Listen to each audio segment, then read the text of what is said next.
Hi, everybody, and welcome to episode 2 of Outside the Icebox. I'm Cristiano Simonetta, the voice of the Lincoln Stars, joined by number 17, Matt Miller, and number 15, Christian Sarlo. Guys, how are we doing today? Doing well. How about yourself? I'm doing good, Millsy. Good to see you, especially after your 2 goals against Sioux Falls. We'll get into that a little bit later. So, guys, the first game in Pittsburgh, shut out 3-0 by Fargo a couple of weeks ago. You come back, you win against Muskegon, and then you come into a building like Sioux Falls. They're banner raising, their home opener, and you're able to just shut that crowd up. Just take me through that game, especially in the second period where you're down 3-1, and the game can go anywhere from that point, especially if Sioux Falls gets that next goal. Sarlo, let's start with you. Yeah, I think that the Sioux Falls game was important. I think we haven't been having the best starts, but when we play our game, we're one of the top teams in this league. So once we went down 3-1, instead of getting really negative and, we just kind of rallied around each other. Veterans kind of stepped up and helped lead the way, and new guys did a really good job of just listening and doing their role, and we're all able to chip in and get back and win the game. Why don't we tee this up for you, Matt Miller? It's the third period. It's a 3-3 game. You get a pass from Josh Grohl along the end boards to the low slot.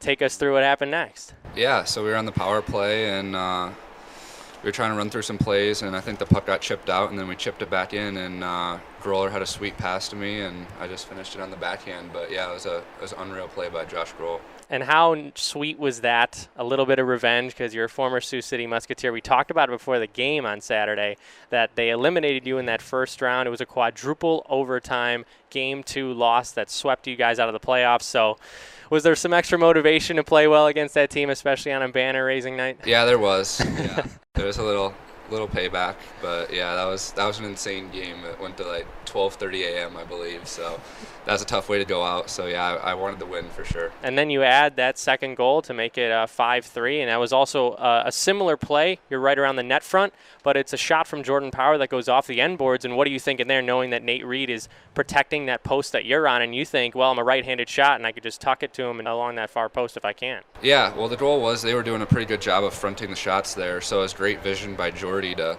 really see that I was kind of creeping around back door, and I knew he couldn't get it to me, but the end wall play and the vision by him was just great. So I got the puck behind the net, and the goalie got a little lost with where it was, so just made the most of it.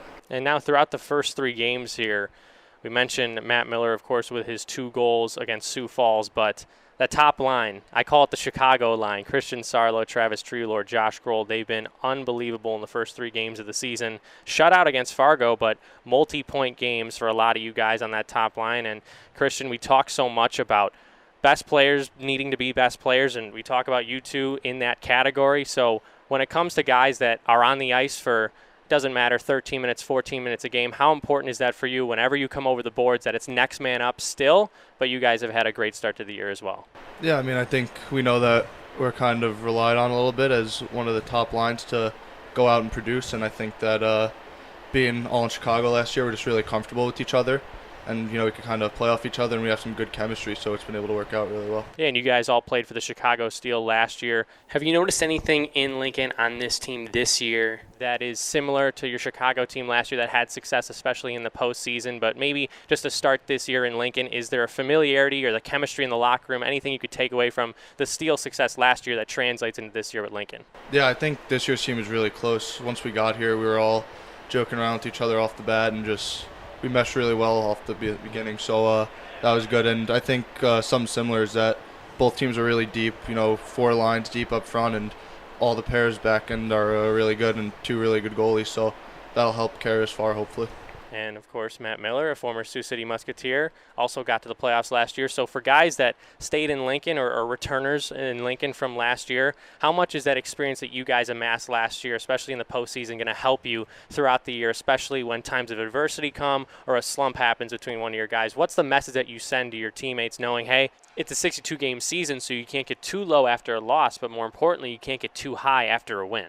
Yeah, it is a long season, and that's why these points here are really important. So I think the young guys have done a great job so far, knowing how determined you have to be throughout the games. So like Christian said earlier, our starts haven't been spectacular, but throughout the game, our determination and our drive to just win and grind it out has been really, really phenomenal. I've been really happy with everybody so far on that.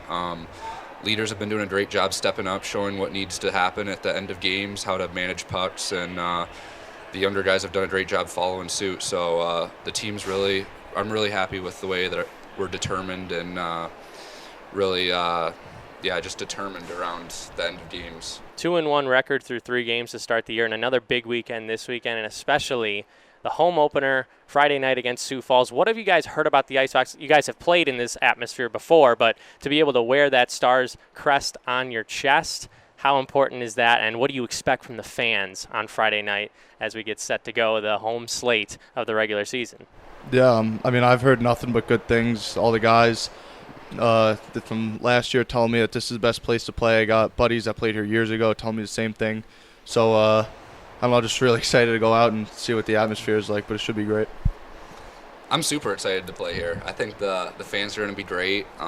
There's a lot of energy in this building, and playing as the away team here is not fun, but playing as the home team, I think that's going to be pretty awesome. So I'm really excited and got high hopes for that. And that puck drop will be around 7:10, 7:15 due to the pregame ceremony. We've got a home opener video that's going to be played on the video board, and of course introducing all these guys one by one on the ice before puck drop.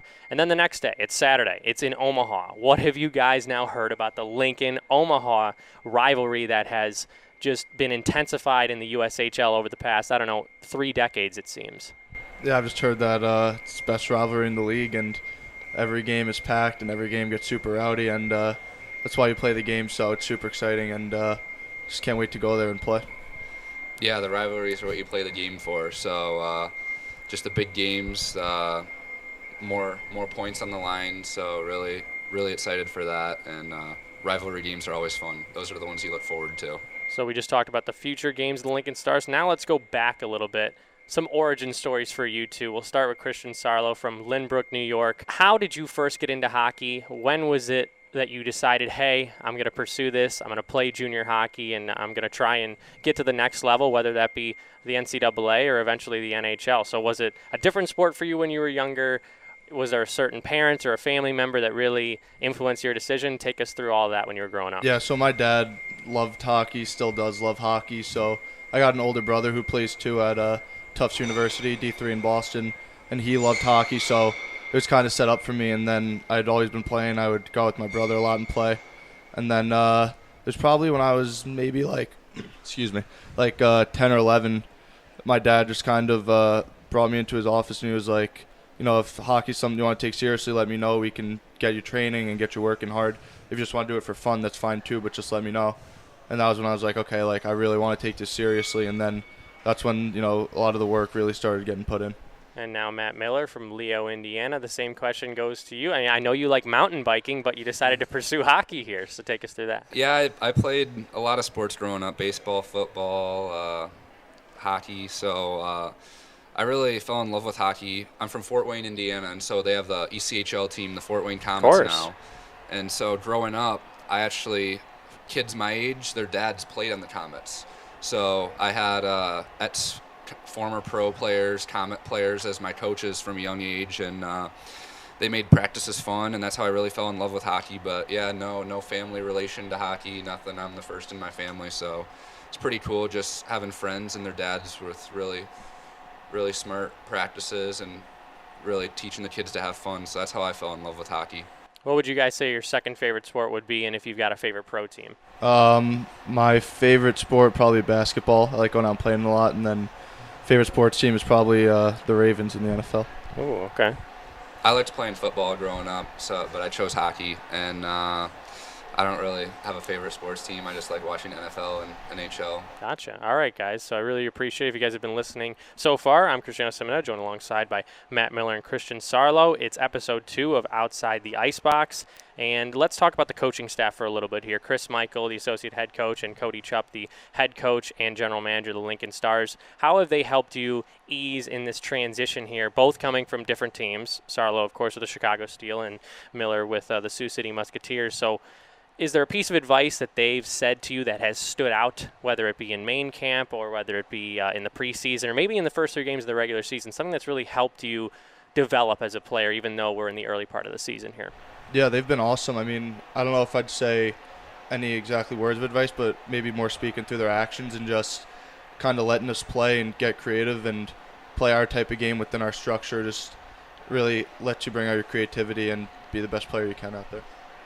Yeah, in addition to that, they've been great coaches so far, and they don't really tell you a way to play, that they let you play, that they know what you can do, so they know what you can bring to the table, so they just want you to go out there and do it, and that's different than what I've had before, but I really like it and appreciate that and respect that. And building more off of that, it allows you to be more comfortable, because if you're attuned to playing a certain way, whether it's on a different junior team or growing up, and then you're told by a coaching staff, hey, I want you to play this way, and it's completely away from your skill set, that's going to deviate away from your own growth and your own development. So I think Cody and Mike's being able to focus in on what you guys do best and using that in their own game plan is something that's going to find you guys success. And we've seen through the first 3 games, arguably, you've outplayed every single team. It's been the results, especially against Fargo. Cole Brady, a fantastic night, shutting you guys out with 30-plus saves. But is there something in terms of the chasm between I want to think about the future, but I also want to stay in the now? I want to win a Clark Cup with the Lincoln Stars. I'm sure you both feel that way, but you also have other aspirations. You're going to the University of Nebraska-Omaha, Matt Miller, Christian Sarlo. There's no doubt that you're going to go to an NCAA university. I mean, you're a fantastic player, and you're going to find another commitment there, no doubt. But how difficult is it to balance that line of I need to stay present, need to play the game the right way, but I know there's a lot of eyes watching me? Yeah, I mean, I don't think it's too hard, to be honest. I think me and Millsy kind of look at ourselves as leaders on the team and know what we have to do and just staying in the moment. And, you work and you try to get better every day, but that's just for your team. And, I think it's just leading every day and just staying in the moment.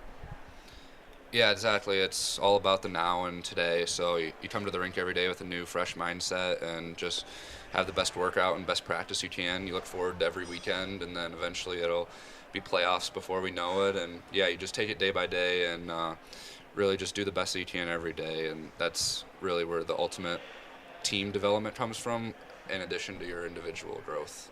Absolutely. And now let's move on to a nice prediction on the weekend. If there's one person who's going to score in either Friday's game or Saturday's game, other than you two, of course, because obviously a lot of the guys are going to pick you on the team, and they did in Pittsburgh especially, is there one guy that you circle against Sioux Falls or Omaha? I'm going to give my boy Dominic James a shout-out. He's been working his bag off, and he's been pulling off some nice moves, so I think he's got one coming for him. That's a good call. I think Ty Glover's going to get one. He's been around the net. He's been in the greasy area. He's been working hard, so I think he's going to bury one. Are you saying that just because you're on his line? No. Really thinks he's going to set him up. And that actually brings us to a really good question here. Those new guys, rookies on the team, I mean, Ty Glover coming from the Buffalo Junior Sabres, and then Dom James, I believe, from the Oakland Junior Grizzlies. You talked about a little bit earlier, the new guys having to adjust to this type of play. What do you think is the biggest adjustment coming from whether it's U16, 17, 18, then to the USHL and junior hockey? Is it a mental adjustment, a physical adjustment, or maybe both?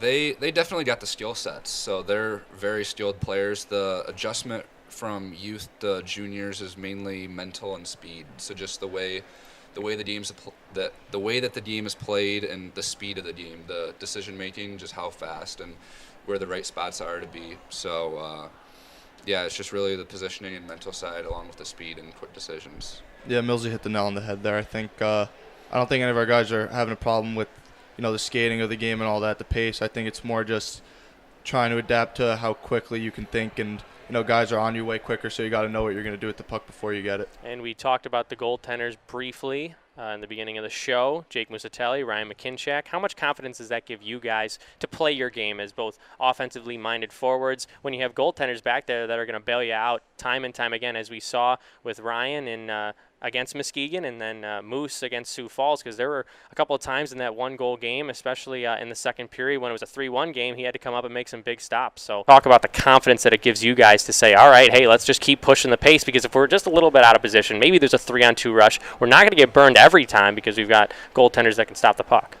Yeah, I mean, you always try to help them out and limit the amount of odd man rushes against them, but especially towards the end of these games when it's close, it's nice knowing that you have a goalie that can make a couple big saves for you. You have two goalies that can do it, which is just really comforting. Yeah, it's a great feeling. What we've been emphasizing recently is just everybody do your job. So centers do their job, Ds do their job, and goalies have been doing a great job doing their job. So it's really it's a good feeling having them back there. As a New England Patriots fan, that has been their slogan for the past 15 years, so not exactly a bad team to emulate. All right, guys, let's get into some funny stuff right now to end the show. Christian Sarlo, if you listen to episode 1 of Outside the Icebox, you would have heard Dalton Norris, Jake Boltman, and Jordan Power rip Christian Sarlo for his style at the media day at the USHL Fall Classic in Pittsburgh. Sarlo, do you have any response to that? Yeah, I wouldn't dare rip a team like that, like Dalton decided to do. No, I talked to Dalton. It's all jokes. I love that kid. I dress for comfort. I'm not a big style guy, so my pants are a little wide. That's how I like them. They're nice and comfy. It's all right.